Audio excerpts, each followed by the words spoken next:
Hello friends. अब मैं आपके लाई हूँ तेरा मेरा साथ रहेगा पार्ट नंबर 5।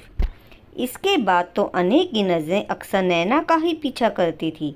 वह गैर महसूस अंदाज में उसे ताकता था, जबकि नैना इन सब से बेखबर थी। वो ये सब कुछ अफोर्ड नहीं कर सकती थी। उसके पापा की एक छोटी सी कपड़ों की दुकान थी, मम्मी हाउसवाइफ थी। इसके अलावा एक छोटी बहन थी जो ग्रेजुएशन कर रही थी। मम्मी पापा को सबने मना किया था कि उसे आगे ना पढ़ाएं, लेकिन उसकी लगन और मेहनत को देखते हुए पापा ने उसे आगे पढ़ने से कभी नहीं रोका और उसने भी कभी उनका सर झुके ऐसा कोई काम नहीं किया। वह अच्छी खासी पुरकशिश लड़की थी, तो दोस्ती के हाथ भी बढ़े, लेकिन उसने उन सबको हाय हेलो तक ही सीमित रखा। अने और नैना दोनों इस बात से बेखबर थे कि अने का नैना की ओर झुकाव नताशा की आंखों में एक ऐसी जलन भर रहा था जिसमें वह नैना को भस्म कर डालना चाहती थी। नताशा बेहद खूबसूरत थी। उसका गुलाबी चेहरा किसी को भी अपनी तरफ मायल करने की ताकत रखता था। उसकी नज़रें किसी को भी अपना बना सकती थी, पर उसकी नज़र अने पर आकर टिकी थी, जिसका उसे इग्नोर करना उसे अपनी ईगो पर चोट महसूस हुआ था। और फिर उसे पाना उसकी जिद बन गया, जिसे वह गुजरते वक्त के साथ प्यार का नाम दे बैठी। अने तो सिर्फ उसका था, उसके अलावा कोई और कैसे उसकी मंजूर नज़र हो सकती थी। बस यही चीज़ उसे नैना को अने की नज़रों से दूर करने पर मजबूर करने लगी थी। लड़की कोई भी हो, अपनी ओर उठती नज़रों को महसूस कर ही लेती है। वह भी महसूस करने लगी थी कि वह अने की नज़रों में है। एक दो बार बाकी सबके साथ उससे भी हाय हेलो हुई थी उसकी, लेकिन अब वह उससे जानबूझकर टकरा जाता था। कभी लाइब्रेरी में तो कभी ग्राउंड में या कभी क्लास में उसके पास आ बैठता। उसने कभी उससे कुछ कहा नहीं था, इसलिए वह उसे कुछ कह नहीं पाई कभी, लेकिन कभी उसकी हौसला अफजाई भी नहीं की।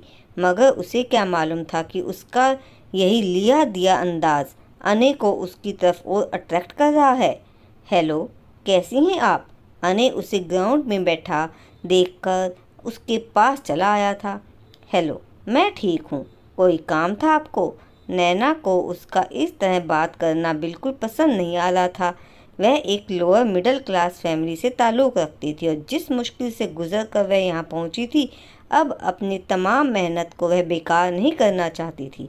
नहीं, काम तो कोई नहीं था, लेकिन क्या बिना काम के आपसे बात करना बैन है? वह मुस्कुराते हुए बोला। जी नहीं, लेकिन मुझे पसंद नहीं है। वह बहुत नपे तुले अंदाज में जवाब दे रही थी कि उसे कोई रॉन्ग सिग्नल ना मिले। अने ने उसकी ओर प्यार भरी नज़रों से देखा। आज वह ब्लैक जीन्स पर रेड कुर्ती और ब्लैक स्टॉल लिए हुए थी।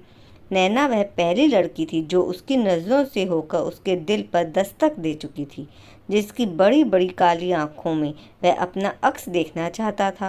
वह एक ऐसी बंद किताब की तरह थी कि जिसे पढ़ने का हक सिर्फ वह हासिल करना चाहता था, लेकिन नैना जैसे खुद तक आने के तमाम दर बंद करने पर तुली थी और उसकी जिद थी कि वह उस तक पहुंचकर ही रहेगा। नैना, आप मुझसे दोस्ती करेंगी? वह किसी तरह उसके साथ रहना चाहता था। नहीं, उसने सपाट जवाब दिया। लेकिन क्यों?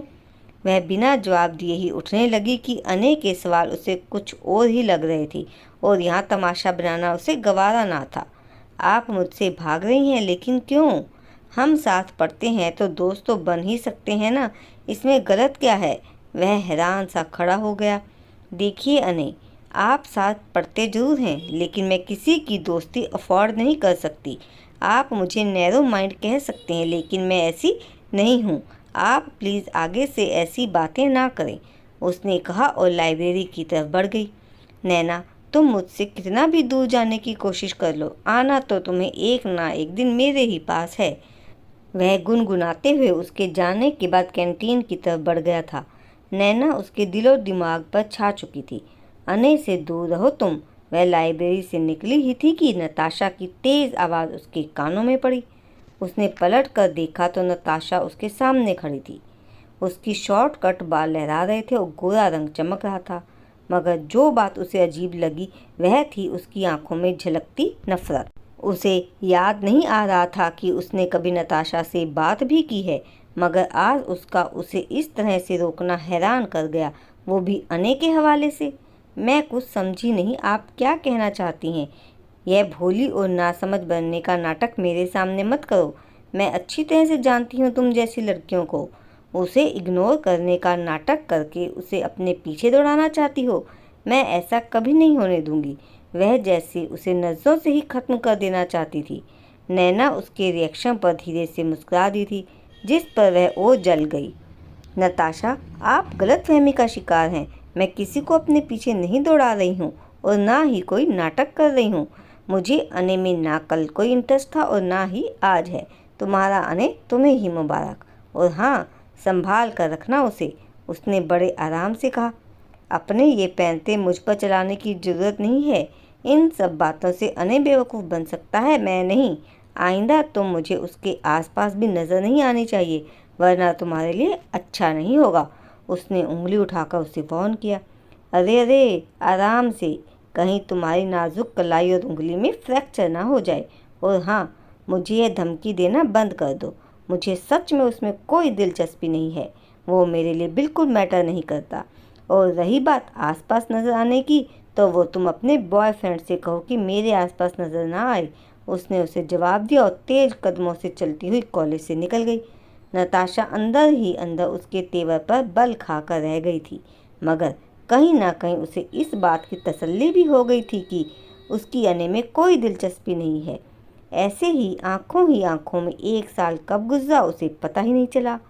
अब जब कॉलेज बंद था तो वह नैना को बहुत मिस कर रहा था। उसे देखने की निगाहों को ऐसी आदत हो गई थी कि अब जब वह उसे देख नहीं पा रहा था, मिल नहीं पा रहा था, तो अंदर ही अंदर एक बेचैनी सी थी।